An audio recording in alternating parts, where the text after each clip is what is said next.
Hello and welcome to Tarot with Tanya. This is 7 cards for 7 days.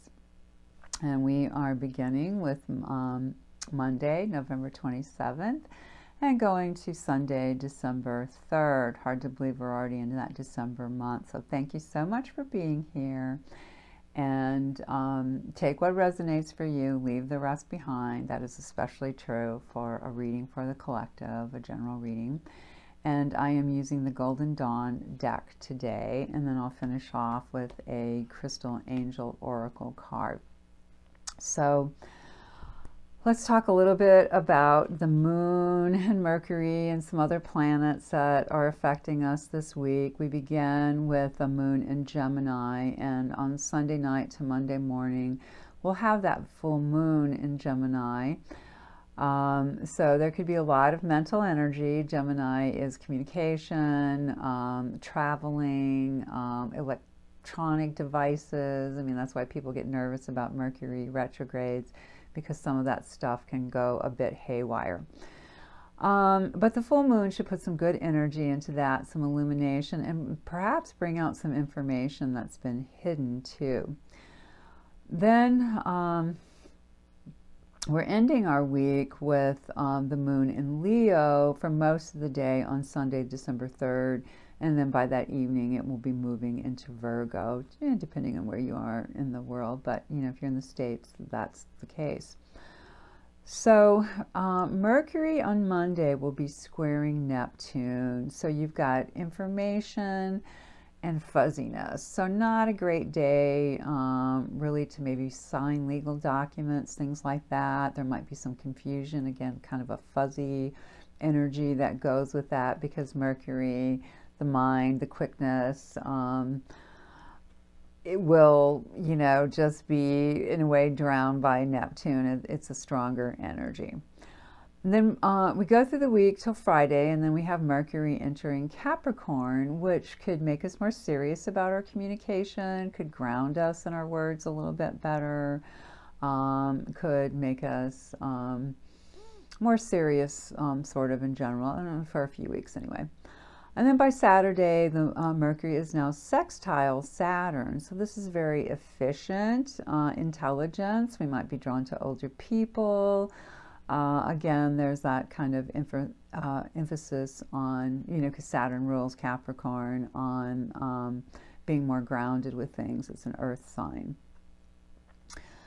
And then on Sunday, we have Venus squaring Pluto. So it's a good day to compromise and adapt for others' sakes.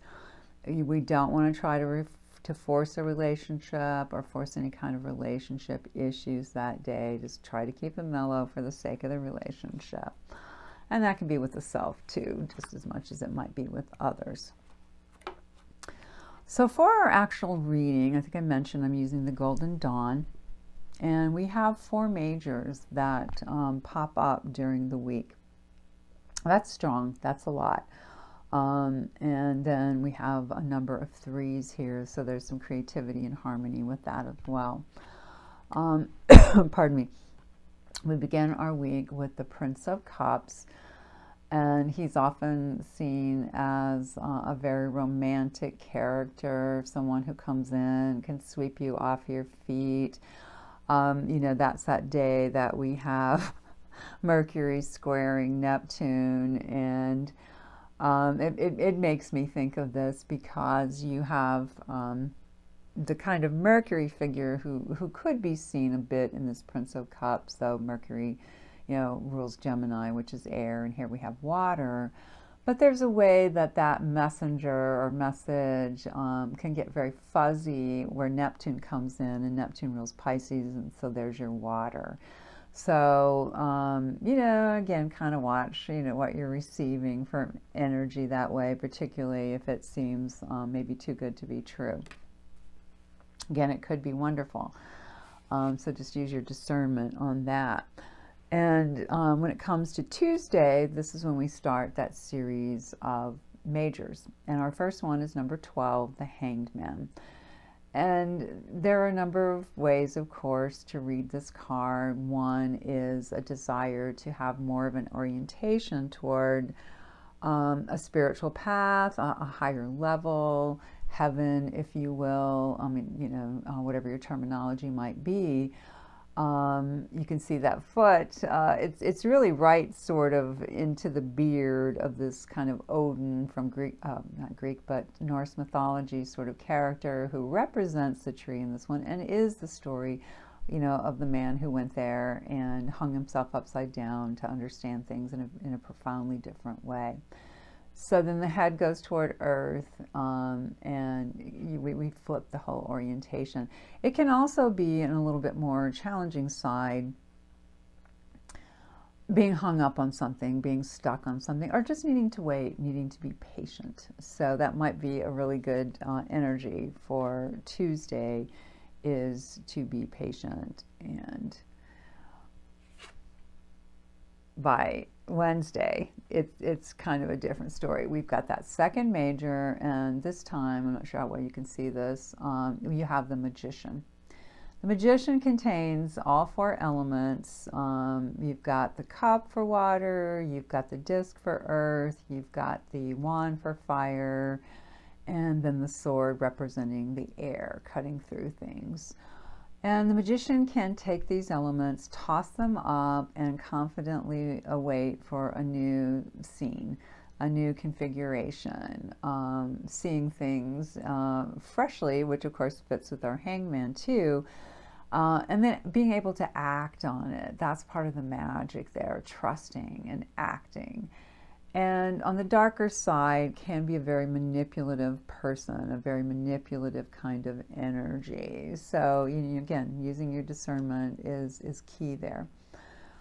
By the time we get to Thursday, on our third major, now we're at the Devil, number 16. 15. 1 and 5 makes 6, so it's related to the lovers. And you'll see those little lovers down at the bottom. We have our Devil on a pedestal, and chains holding the lovers. And it's kind of that thing of, do we enslave ourselves to ideas, to concepts, to others, or are we freer than that? And can we find a sense of humor? Can we see what's funny in a situation? Can we detach with love? Can we laugh at ourselves? Things like that. So it can be a very playful, helpful energy in that way, kind of like the idea of the Hopi Heyokas, the sacred clowns. We need to laugh at ourselves, not get too serious about things. And, if we're bedeviled, to learn to laugh about it. And again, on the darker side, it can be a very, very much more manipulative energy than the Magician. So, this all has the potential to be very helpful. So just be mindful of the kinds of ways you're responding and the kinds of energy you're putting into your life, putting out into the world from your life as well. So Friday comes, and here's that fourth major, and now we're at number 8, which is titled Strength. You have, which is very typical, a nude female. Taming a lion might be one way that you think of it, making peace with the lion. And you can see here perhaps that we have our red line in front and then a sort of green line in the back. And I'm reading this right now, is that red, of course it's hot, it's fiery, it's those things that may be more obvious to us about energies that we aren't all that comfortable within ourselves. Some people call it the shadow. And if you take those elements that we have denied in ourselves, repressed, whatever, and we sense they're there, but we don't mostly want to deal with them, then here we can deal with them. It's like they come forward and we see the gifts they bring, not just the challenges or the way that we might feel uncomfortable with them, but what is that strength when we reach in there? how can that be helpful to bring more of our gifts and talents forward, to help ourselves and to help others, to add to the good energy of the planet. And then Saturday comes along. We've broken the major streak, and now we're to the 2 minors that came up this week. And you know, it's funny because they're both 3s, and that goes back to the Hanged Man, which, you know, is a 12, 1 and 2, 3. So that says to me that there's a lot of creative energy also flowing through this week. That the 4 majors gives us some strength and stability. And then we have the 3s to help with that creative feeling, that creative expression, which is basically the next card. Here, it's a harmonious feeling. I mean, it could be that you're putting something together artistically and you're like, ah, yeah, no, I have the right feeling about that. This arrangement is correct for me. It can also be getting together with friends and enjoying a harmonious time. Often it does relate to female friends. And this is Saturday. It might be a good day to do that, because then on Sunday we get into that Venus square Pluto thing. But Saturday looks like a really nice time to perhaps gather with a few close friends.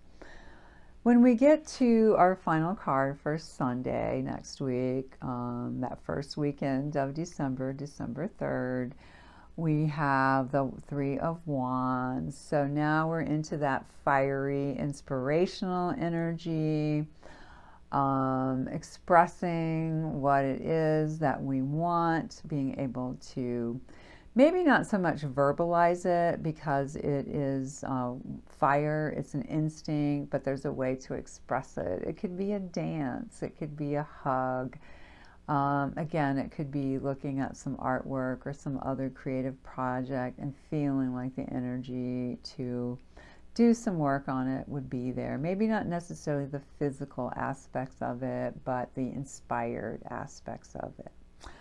All right, so that's our week in terms of the astrology and the tarot. Now let's take a look at our oracle card from the Crystal Angels deck. What came up for us today was topaz. And it's a very beautiful card, as I think all of these are. And what is topaz about? Well, its subtitle is that forgiveness heals. This is a beautiful sign from your guardian angels, who love you so much and want to help you reach the next positive level in your health and happiness. They can see that you are being blocked and held back by repressed anger and resentment. Most likely you already know what needs to be released, but perhaps you've had difficulty letting it go. So, you know, again, this might be on a personal level, or it might be on a more collective level. There's some hard stuff happening out there in the world, and feelings are pretty strong these days. So, you know, maybe this card can be helpful in that direction. So forgiveness isn't condoning, it isn't accepting or excusing someone's behavior. It means an unwillingness to harm yourself anymore. I think that's so important. You don't have to like the other person. You don't have to hang out with them. You simply need to agree to release their energy from your psyche. This card could refer to forgiving yourself for actions that you regret. Self-blame is as toxic as blaming others. The only thing valuable about reflecting on the past is learning from it, not holding on to shame or guilt. Your guardian angels remind you that harboring anger hurts only you, not the other person. Repressed resentment is toxic to your physical, your emotional, and financial health. All it takes is a little willingness to forgive, and the good spirits, the good energies, and the angels will do the rest of the work. Again, I hope that helps all of you beloveds out there. So appreciate you coming by here, and if you're so inclined, please consider liking, sharing, and subscribing on the video. And if you're in need of some help, a little support, insight, connecting with people on the other side, deceased loved ones, please do reach out. The information will be below in the description box, and some at the end of this video. So wishing you the best week you can have.